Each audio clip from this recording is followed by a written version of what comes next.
Puji Tuhan, haleluya. Selamat pagi Bapak Ibu Saudara. Salam sejahtera buat kita semua. Puji Tuhan. Senang sekali kita dapat berjumpa kembali di pagi hari ini. Setelah sepanjang malam kita boleh menikmati pemeliharaan Tuhan, penyertaan Tuhan dalam peristirahatan kita. Dan kembali pagi hari ini kita dibangunkan dengan tubuh yang sehat walafiat. Amin. Terpujilah nama Tuhan. Walaupun mungkin ada di antara kita yang sedang menjalani perawatan kesehatan, baik di rumah ataupun di hospital, tetapi yakinlah kasih dan kuasa-Nya yang tidak pernah berubah sedang menyembuhkan, memulihkan saudara. Amin. Dalam nama Tuhan Yesus. Puji Tuhan. Mari Bapak Ibu Saudara, sebelum kita akan menjalani seluruh aktivitas kita di hari ini, kita mau datang kepada Tuhan, sumber kehidupan. Kita mohonkan tuntunan firman dan Roh Kudus-Nya untuk dimampukan kita menjalani sisa kehidupan ini senantiasa dalam perkenanan kepada Tuhan. Puji Tuhan. Haleluya. Mari Bapak Ibu Saudara, kita akan merenungkan satu bagian firman Tuhan dalam tema penguasaan diri di era Society 5.0. Bapak Ibu Saudara, pagi ini kita akan merenungkan sebuah firman Tuhan yang sangat relevan dan penting bagi kehidupan kita orang percaya, yaitu penguasaan diri. Mengapa penting penguasaan diri Bapak Ibu Saudara? Di era modern ini kita dihadapkan pada berbagai macam godaan dan tantangan yang bisa menguji iman dan karakter kita. Mulai dari kecepatan informasi yang kadang tanpa filter, tekanan hidup, godaan materi, hingga kecanduan terhadap hal-hal yang kurang membangun. Dalam situasi seperti ini, penguasaan diri menjadi fondasi yang tak tergantikan. Tanpa penguasaan diri, kita mudah terseret arus dunia, kehilangan arah, dan akhirnya jatuh dalam dosa. Alkitab berulang kali menekankan pentingnya penguasaan diri. Ini bukan hanya sekedar etika atau moralitas manusiawi, melainkan salah satu buah Roh Kudus yang sangat penting. Nah, ayat firman Tuhan tentang penguasaan diri kita akan baca dalam Galati 5 ayat 22-23. Dikatakan demikian, tetapi buah roh ialah kasih, sukacita, damai sejahtera, kesabaran, kemurahan, kebaikan, kesetiaan, kelemah lembutan, penguasaan diri. Tidak ada hukum yang menentang hal-hal itu.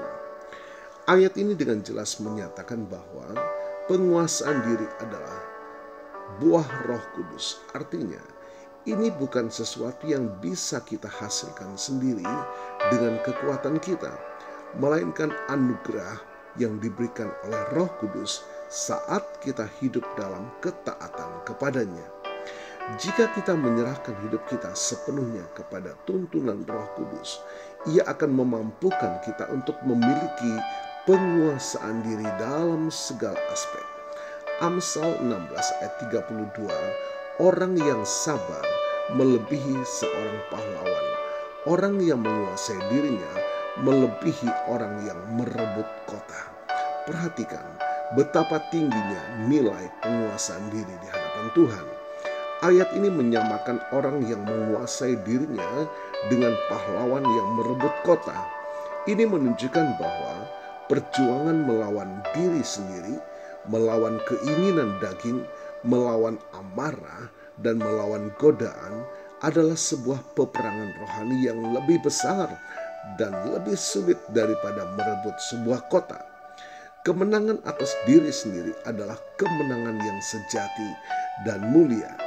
2 Petrus 1 ayat 5 dan 6, justru karena itu kamu harus dengan sungguh-sungguh berusaha untuk menambahkan kepada imanmu kebajikan, dan kepada kebajikan pengetahuan, dan kepada pengetahuan penguasaan diri, dan kepada penguasaan diri ketekunan, dan kepada ketekunan kesalehan. Bapak Ibu Saudara, Rasul Petrus menempatkan penguasaan diri sebagai salah satu langkah penting dalam pertumbuhan iman kita. Ini adalah sebuah proses yang harus kita usahakan dengan sungguh-sungguh. Dimulai dari iman, kita bertumbuh dalam kebajikan, pengetahuan, dan kemudian sampai pada penguasaan diri. Tanpa penguasaan diri, sulit bagi kita untuk memiliki ketekunan dalam pelayanan dan mencapai kesalehan hidup yang berkenan di hadapan Tuhan. Apa yang menjadi tantangan dalam penguasaan diri?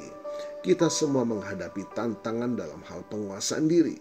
Mungkin ada di antara kita yang sulit menguasai emosi, mudah marah, atau berbicara sembarangan. Ada yang sulit menguasai nafsu makan atau gaya hidup konsumtif. Ada pula yang kesulitan dalam mengelola waktu, lebih memilih kesenangan sesaat daripada tanggung jawab. Ingatlah, kita tidak sendirian dalam perjuangan ini. Nah, bagaimana kita mencapai penguasaan diri, Bapak Ibu Saudara? Pertama, hiduplah, mau hidup dipimpin oleh Roh Kudus. Seperti yang dikatakan Galati 5, 22-23, penguasaan diri adalah buah roh. Oleh karena itu, kita harus senantiasa membiarkan hidup kita dipimpin oleh Roh Kudus.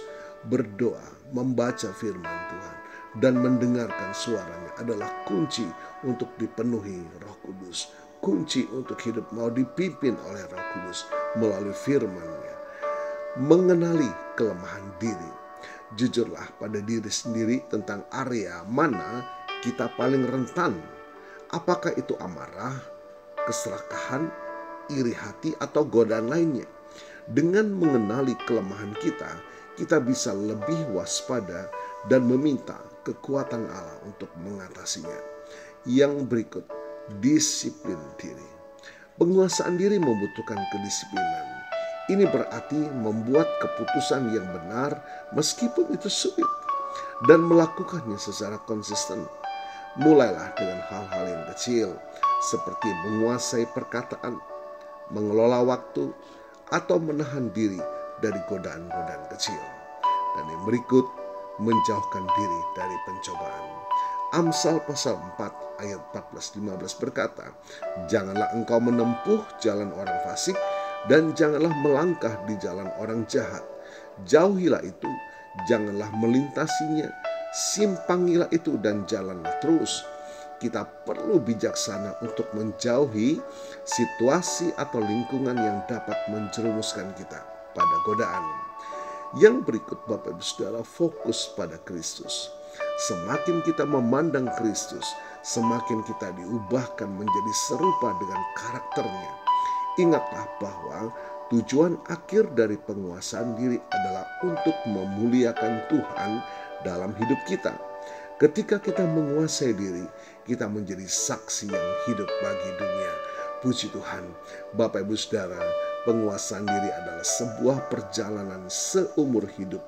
Ini bukan tentang kesempurnaan yang instan, tetapi tentang pertumbuhan yang terus-menerus dalam anugerah Tuhan. Biarlah kita semua melalui kuasa Roh Kudus terus berjuang untuk memiliki penguasaan diri dalam setiap aspek kehidupan kita. Dengan demikian, kita dapat menjadi bejana yang dipakai Tuhan untuk menyatakan kemuliaan-Nya di dunia ini. Puji Tuhan, mari kita berdoa. Bapa, kami mengucap syukur, firman-Mu sungguh sangat menuntun kami. Betapa kasih-Mu Tuhan atas kami, untuk kami tidak dibiarkan berjalan sendiri dan jatuh dalam pencobaan. Tetapi firman-Mu mengingatkan kami pagi hari ini untuk kami belajar menguasai hidup kami di tengah-tengah tantangan yang begitu kuat. Tetapi kami percaya Roh Kudus yang memampukan itu dalam hidup kami. Terima kasih, kami percaya firman-Mu melawat setiap kami pagi hari ini, memulihkan setiap hati yang terluka, membebaskan yang terbelenggu, membukakan jalan dalam setiap pergumulan kami. Diberkatilah kami semua pagi hari ini. Terima kasih Tuhan. Hamba-Mu berdoa bagi Bapak Ibu Saudara yang berulang tahun hari ini, baik ulang tahun kelahiran maupun ulang tahun pernikahan dalam rumah tangga saudara. Kiranya anugerah, keberkatan, dan kasih setia Tuhan memberkati saudara, baik dalam kehidupan pribadi maupun dalam kehidupan rumah tangga saudara. Diberkatilah dalam nama Tuhan Yesus. Puji Tuhan. Mari Bapak Ibu Saudara, kita mohonkan berkat bagi kita semua. Tuhan memberkatimu dan melindungimu. Tuhan menyinari engkau dengan wajah-Nya dan memberikan engkau kasih karunia. Tuhan menghadapkan wajah-Nya kepadamu dan memberikan engkau damai sejahtera. Bapak Ibu Saudara, terimalah berkat Tuhan atas seluruh hidupmu. Terimalah berkat Tuhan atas rumah tanggamu. Terimalah berkat Tuhan atas usaha, dagang, dan pekerjaanmu. Terimalah berkat Tuhan atas pendidikan dan masa depanmu. Dan terimalah berkat Tuhan atas iman, ibadah, dan pelayananmu kepada Tuhan. Diberkatilah engkau berlimpah-limpah, baik jasmani dan rohani, hari ini sepanjang masa, sampai Tuhan Yesus datang kembali di dalam berkat nama Tuhan Yesus Kristus. Haleluya, haleluya. Amin. Puji Tuhan. Bapak Ibu Saudara, selamat pagi. Selamat beraktivitas. Tuhan Yesus memberkati.